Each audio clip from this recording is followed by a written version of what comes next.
संप्रदायवाद हम देखेंगे, कम्युनलिज्म जिसको हम कहते हैं, इसका जो सामान्य तात्पर्य है अपने धर्म एवं संप्रदाय को श्रेष्ठ समझना तथा अन्य धर्मों एवं संप्रदाय को घृणा की दृष्टि से देखना और ऐसा कोई कार्य करना जिससे अपना संप्रदाय तो विकसित होता है परंतु दूसरे संप्रदाय की प्रगति या उन्नति जो है वो प्रभावित होती है। दूसरे शब्दों में अपने संप्रदाय के प्रति विशेष निष्ठा रखना, उसके कल्याण के लिए ही सोचना, अपने ही संप्रदाय के लिए प्रगति के लिए सोचना, अन्य संप्रदायों के प्रति घृणा का भाव रखना या हानि पहुंचाना और अपने संप्रदाय के कल्याण की भावना को अधिक उग्र एवं तेज रखना, यही संप्रदायवाद है।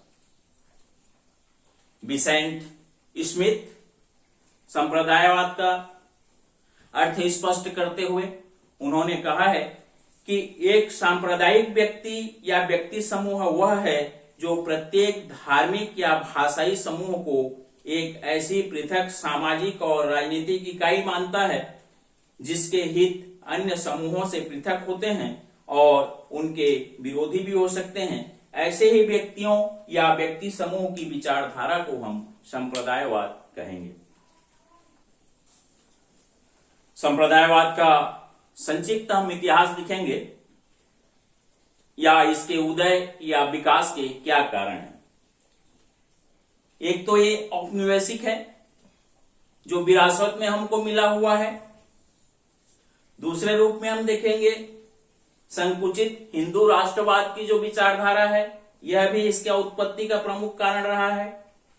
मुसलमान जो है अपनी जो मूल प्रवृत्ति को कठोरता के साथ पकड़े रहते हैं, इसके चलते भी संप्रदायवाद का उदय हुआ है। साथ ही साथ इसका विकास और उदय इसलिए प्रभावित हुआ है या ज्यादा मात्रा में हुआ है क्योंकि सरकार इस क्षेत्र में बहुत ज्यादा उदासीन भी रहता है। साथ ही साथ हम देखते हैं कई ऐसे शिक्षण संप्रदाय या संस्थाएं हैं, शैक्षणिक व्यवस्थाएं हैं जो संप्रदायवाद को बढ़ावा देते हैं। साथ ही साथ हमारा जो राष्ट्रीय आंदोलन था उसमें भी जो नकारात्मक विरासत के रूप में हमको संप्रदायवाद प्राप्त हुआ है। सांप्रदायिक जो राजनीतिक दल हैं, आज के सरकार के संगठन में जो भाग लेते हैं, वो भी इसमें उनकी भी अहम भूमिका है। और भारत में जो कानून में कठोरता को, संप्रदायवाद को समाप्त करने के लिए नहीं अपनाया जाता है, वह भी सांप्रदायवाद को विकसित करने में, उसके उदय करने में प्रमुख कारण है। इसके बाद हम देखेंगे संप्रदायवाद को हम कैसे दूर कर सकते हैं।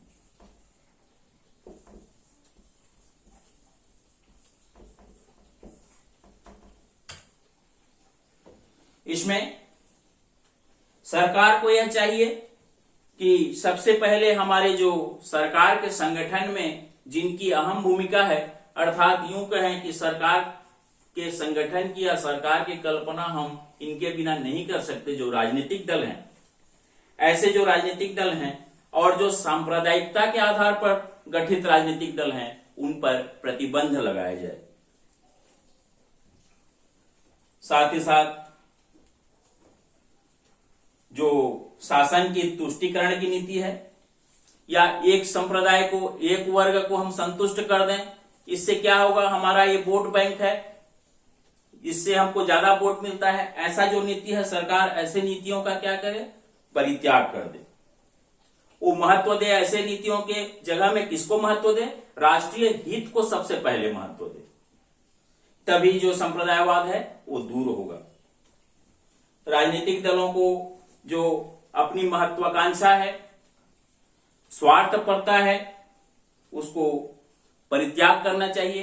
राष्ट्रीय हित को, राष्ट्र के विकास को, राष्ट्र के उन्नति को उसको महत्व देना चाहिए। जो भी हमारे प्रचार के, जनमत निर्माण के, संचार के जो सशक्त माध्यम है, जैसे हमारे आज के इस वैज्ञानिक युग में दूरदर्शन है, रेडियो है, समाचार पत्र हैं, विभिन्न प्रकाशित पत्र पत्रिकाएं हैं, इनमें संप्रदायवाद के जो बुराइयां हैं, उसके जो हानियां हैं, उसको निष्पक्ष रूप से जनता के सामने प्रस्तुत करना चाहिए, ताकि जो संप्रदायवाद को बढ़ावा देने वाले संगठन, व्यक्ति या समूह हैं, वो संप्रदायवाद के बुराइयों को जाने और राष्ट्र हित में उसका परित्याग करें। सरकार को ऐसे विधियों का निर्माण करना चाहिए जिनका उद्देश्य किसी संप्रदाय विशेष का हित का संरक्षण न होकर सार्वजनिक हित हो। सांप्रदायिक भावनाएं, अफवाह जिसको हम फीलर कहते हैं, जो गलत समाचारों का प्रसार करते हैं जिससे गलत जनमत का निर्माण होता है, ऐसे अफवाहों पर विशेष ध्यान देना चाहिए और उसके तह तक जाकर अफवाह फैलाने वालों के लिए कठोर दंड की व्यवस्था संविधान में की जानी चाहिए।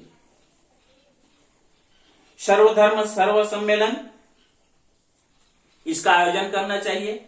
सभी धर्मावलंबियों को, धर्म गुरुओं को एक साथ बिठाकर धार्मिक सहिष्णुता के प्रचार करने के लिए, समाज में संप्रदायवाद को अंत करने के लिए व्यवस्था करने की, उनसे आपसी चर्चा करनी चाहिए। अन्य व्यक्तियों को सम्मानित या पुरस्कृत किया जाना चाहिए। एक धर्म के द्वारा दूसरे धर्म के व्यक्तियों को सम्मानित किया जाना चाहिए। इससे पारस्परिक जो सद्भावना है वो बढ़ेगा।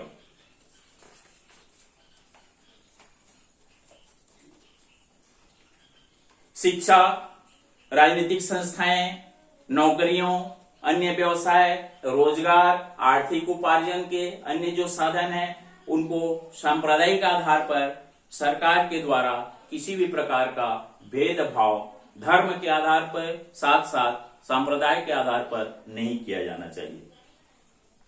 शिक्षा के प्रचार प्रसार, अशिक्षित जनता को सांप्रदायिकता के दुष्परिणाम से अवगत कराया जाना चाहिए। सांप्रदायिकता से राष्ट्र के साथ साथ समाज को क्या क्या हानियां हैं, इससे उनको अवगत कराना चाहिए। और ऐसी शिक्षा की व्यवस्था होनी चाहिए जो समन्वयकारी हो। समन्वयकारी का तात्पर्य यह है कि सभी धर्मों को मिला के वो साथ में लेके चले, सभी धर्मों को यह इस तरह के विचारधारा निर्माण करने के लिए प्रेरित करे ताकि सभी धर्मों के प्रति, सभी संप्रदाय के प्रति उसके मन में प्रेम की भावना जागृत हो और राष्ट्रीय एकता की भावना उसमें बढ़े। इसके बाद हम देखेंगे लोकतंत्र पर संप्रदायवाद जो है किस तरह से आज के परिवेश में प्रभाव डालता है।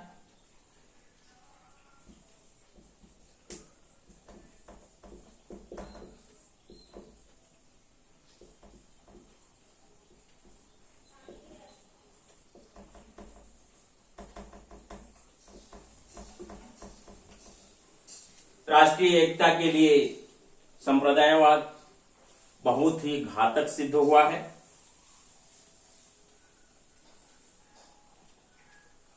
हम देखते हैं देश में सिख, मुस्लिम, हिंदू जो विभिन्न संप्रदाय हैं और इस तरह की जो सांप्रदायिक शक्तियां हैं, देश की एकता और अखंडता के लिए वो घातक सिद्ध हुई हैं। राष्ट्रीय एकता एवं अखंडता के लिए बहुत ही घातक है यह। कुछ संप्रदाय अपने सांप्रदायिक हित की तुलना में राष्ट्रीय हितों की उपेक्षा करते हैं, राष्ट्रीय हितों को अपने सांप्रदायिक हित से बाद स्थान देते हैं। ये महत्वपूर्ण प्रभाव है आज के लोकतंत्र में संप्रदायवाद का। उसके बाद है हमारा राष्ट्रीय सुरक्षा को खतरा। सांप्रदायिक व्यक्ति अपने स्वार्थ तक ही सीमित रह जाता है या अपने संप्रदाय के स्वार्थ तक ही सीमित रखता है अपने विचार को, जो संकीर्णता की श्रेणी में आता है। राष्ट्रीय हित की बात को वो सोच नहीं सकता, उसको महत्व नहीं देता है। परिणाम यह होता है जो विदेशी विघटनकारी शक्तियां हैं विभिन्न संप्रदायों की आड़ में देश में घुसपैठ करते हैं और ऐसा जब होता है तो हमारी जो राष्ट्रीय अखंडता और एकता है वो प्रभावित हो जाता है। राष्ट्र के विकास में संप्रदायवाद बहुत बड़ी बाधा है। सांप्रदायिक दुर्भावना के कारण समाज में पारस्परिक सहयोग की भावना समाप्त हो जाती है। देश के विभिन्न स्थानों पर सांप्रदायिक दंगे होने से जनजीवन भी वहां का अस्त व्यस्त हो जाता है। जनजीवन जब अस्त व्यस्त होता है तो वहां की आर्थिक परिस्थितियां भी प्रभावित होती हैं। सांप्रदायिकता की यह भावना जो है कभी कभी इतना भयंकर हो जाता है, इतना विकराल रूप हो जाता है कि नरसंहार बढ़ जाता है वहां पे, या नरसंहार का प्रमुख कारण भी बन जाता है यह सांप्रदायिकता। इसके बाद हम देखेंगे सामाजिक एकता में यह बाधक है। संप्रदायवाद समाज की एकता में भी बहुत बड़ी बाधा है। विभिन्न संप्रदाय के लोग परस्पर अविश्वास, द्वेष, घृणा करते हैं, जिससे उनमें अलगाववाद की भावना उत्पन्न होती है और सामाजिक एकता जो है हमारी खंडित हो जाती है। भ्रष्टाचार में वृद्धि होता है। जो भी बड़े पद हैं, जो उच्चाधिकारी हैं, जो राजनेता हैं, सांप्रदायिक आधार पर अनुचित या अवैधानिक कार्यों में संलग्न हो जाते हैं और ऐसे संलग्न होने से अपने संप्रदाय विशेष के व्यक्ति को महत्व देते हैं। उनके महत्वों में नौकरी या अन्य सुविधाएं देने का उनके हाथ में जब अधिकार आता है तो अपने संप्रदाय के लोगों को महत्व देकर उनको यह सुविधाएं प्रदान करते हैं। ऐसा जब होता है तो उनका नैतिक पतन होता है और राष्ट्र में भ्रष्टाचार की वृद्धि होती है।